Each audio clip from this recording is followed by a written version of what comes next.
Hello, I'm Dr. John Tomasoff, again with Dr. George Chapman, and we're continuing with our series on what the FDA has approved for and what science is backing it that thermography can actually determine to be of value.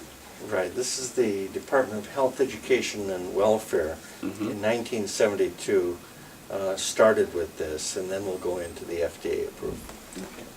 Okay. Right now we're looking at the extracranial evaluation, tension headaches. Right. And you could see the picture here, and Dr. Chapman, why don't you elaborate on this one? We can see where the arrow comes down, and you'll see an increased heat over the upper part. That would be a tension headache or a band type headache, and it's clearly displayed on the picture. Okay, so you also, in terms of headaches, you talked about being able to decipher between 14 different headaches. Right. Thermography can actually differentiate about 14 different types of headaches. We can tell a stage 1 or a stage 2 migraine, ophthalmoplegic, toxic headache, noxious headaches. Those sort of things are very clearly displayed, and we'll get into those in another program. Okay. Here we have neuromuscular skeletal analysis, and these are some of the neuropathies that we actually see. Dr. Right. Chapman, why don't you explain a little bit of what we're seeing here? Right. The Department of Health, Education, and Welfare determined that neuromusculoskeletal disorders are quite often clearly displayed, and certainly an area that thermography can be used. In the picture, we can actually see, it looks like a bite has been taken out of the patient's leg right here, and we have a picture of where that would be. That's the lateral femoral cutaneous nerve neuropathy. And then over on the other side, there's another bite taken out, and we see that as the obturator nerve neuropathy. Okay. Okay, now here we have a nerve involvement of the L3 and L4 on the left. And that's the left That's over right. here. And we can see the cold area coming down the leg on the left-hand side. We can see on the diagram that that's an L3, L4 nerve irritation pattern.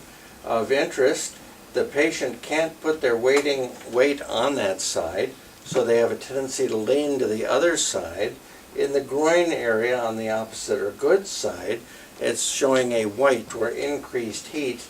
We see white up here is the hottest area, and that increased heat then affects the way the person walks.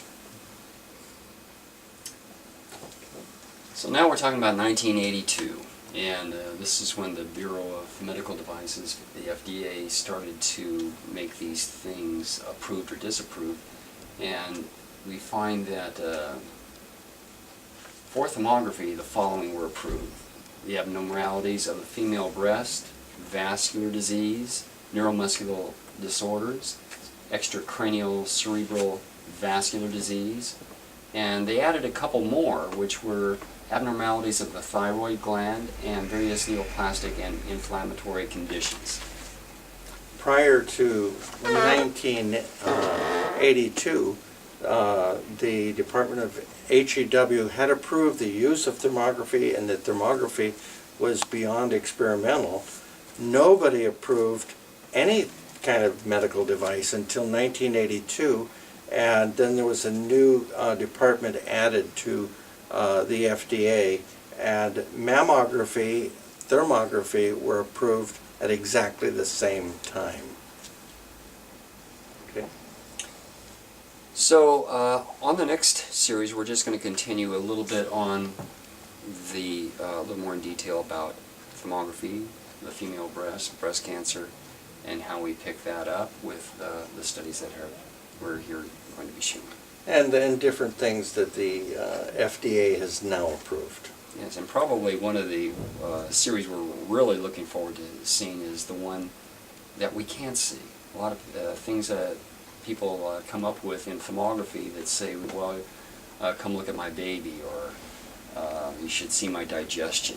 And so we're going to go into some of the things that really it's almost impossible that we could see with thermography. That'll be fine. All right. This one shows the breast malignancy. Again, it's quite visual.